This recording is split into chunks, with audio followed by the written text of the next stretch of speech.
On the evening of November 24th, 1971, a man carrying a black briefcase walked through the airport terminal in Portland, Oregon. Nobody noticed anything unusual about him. He appeared calm, ordinary, middle-aged, dressed in a dark business suit with a white shirt and black tie. Passengers later remembered him as polite and quiet, the kind of man people naturally ignored, and perhaps that was exactly the point. Within a few hours, the man would hijack a commercial airliner, demand $200,000 in ransom money, parachute into the darkness above the Pacific Northwest, and disappear forever. More than 50 years later, nobody truly knows who he was. The man called himself Dan Cooper, but the world would remember him by another name, D.B. Cooper. At the time, America was living through a strange period of uncertainty. The Vietnam War continued overseas. Hijackings had become increasingly common during the late 1960s and early 1970s. Commercial airport security barely existed compared to modern standards. Passengers walked directly to boarding gates with almost no screening, no metal detectors, no body scanners, no extensive identity checks. Flying still carried a sense of freedom and simplicity.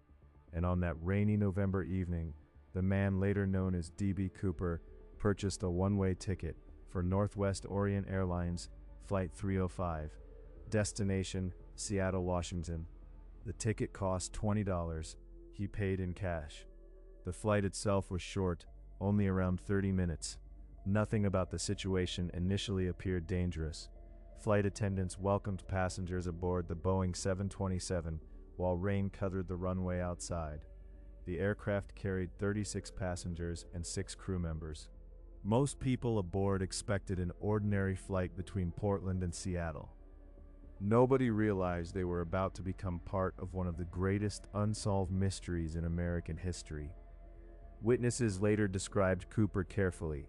Around 40 years old, calm voice, dark sunglasses, business-like appearance, not nervous, not aggressive. He ordered a bourbon and soda after taking his seat near the rear of the plane.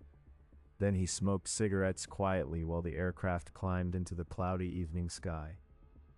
Everything about his behavior appeared controlled, deliberate. At approximately 3 p.m., Cooper handed a folded note to a flight attendant named Florence Schaffner. At first, she assumed the man was flirting with her. Flight attendants often received phone numbers or messages from male passengers during that era. Without opening the note, she slipped it into her purse and continued walking. Then Cooper leaned closer toward her and spoke quietly. "You'd better look at that note." When Schaffner opened the paper, her body froze. The message claimed Cooper carried a bomb inside his briefcase. He instructed her to sit beside him immediately. Schaffner later described feeling sudden terror as she moved into the seat beside him. Calmly, Cooper opened his briefcase slightly.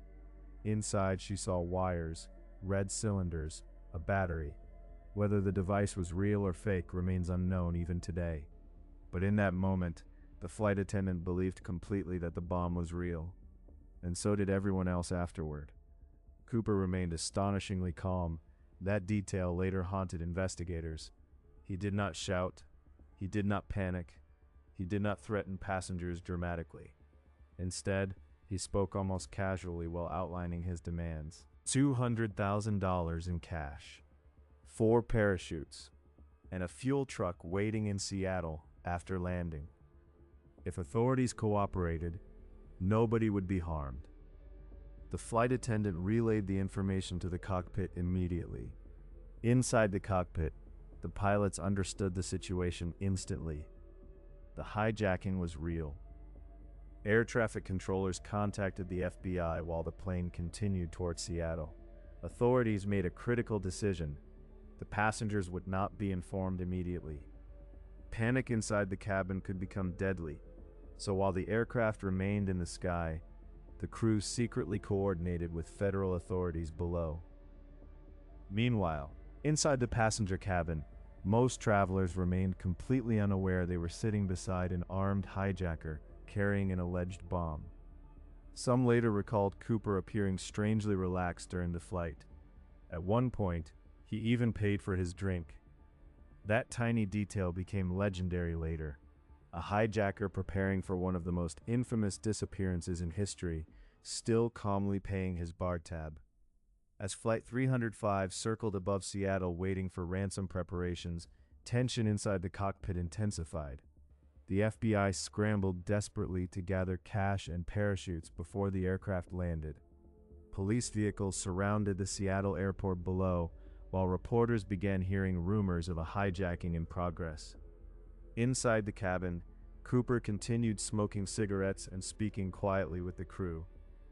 Witnesses later described him as intelligent, patient, almost emotionless.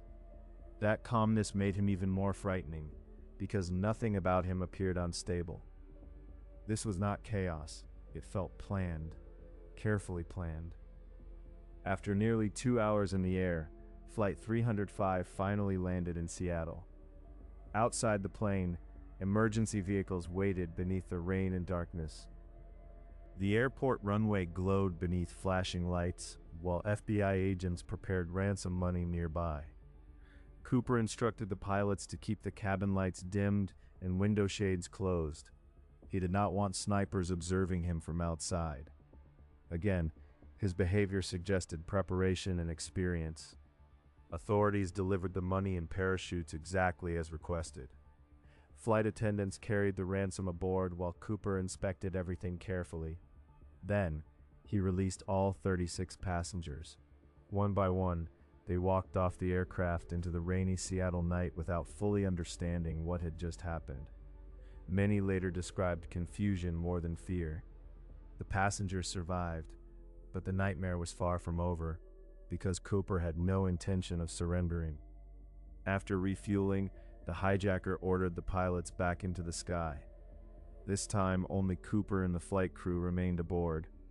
The Boeing 727 lifted into the darkness once again. Destination, Mexico City. But Cooper gave unusual instructions. The plane had to fly low, below 10,000 feet, landing gear partially lowered, flaps adjusted to a specific angle. And most importantly, the rear staircase of the Boeing 727 needed to remain accessible.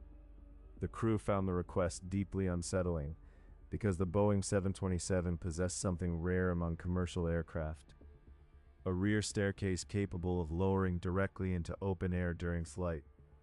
Investigators later realized Cooper had specifically chosen this aircraft model for a reason. He understood exactly what he intended to do.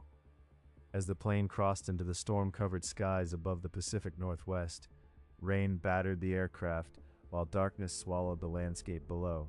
Mountains, forests, rivers, thousands of square miles of wilderness stretched beneath the plane. Perfect terrain for someone trying to disappear forever. At approximately 8 p.m., Cooper instructed everyone inside the cockpit to remain there and keep the door closed. Then he moved toward the rear of the aircraft alone. The flight crew later heard strange mechanical sounds coming from the back of the plane. A warning light inside the cockpit activated. The rear staircase had been lowered. Cold air rushed violently through the cabin. The aircraft suddenly shifted upward slightly as weight changed near the rear stairs. Then silence. Somewhere above the forests of Washington state, D.B. Cooper jumped into the darkness carrying $200,000 in ransom money. Rain hammered the aircraft. Winds tore across the night sky. Temperatures outside remained brutally cold. Below him stretched endless wilderness. Most investigators initially believed nobody could survive such a jump. Not in those conditions. Not at night, not above dangerous terrain during a storm. And yet, when the plane landed later that night, D.B. Cooper was gone. No body, no parachute, no trace. Only an empty aircraft flying through the darkness after one of the most mysterious disappearances in American history. But the real mystery was only beginning, because when investigators reached the forest below, they discovered something that made the case even stranger. In the next episode, the largest manhunt in FBI history begins. This is Echoes of Humanity TV, youtube.com/Echoes of Humanity TV.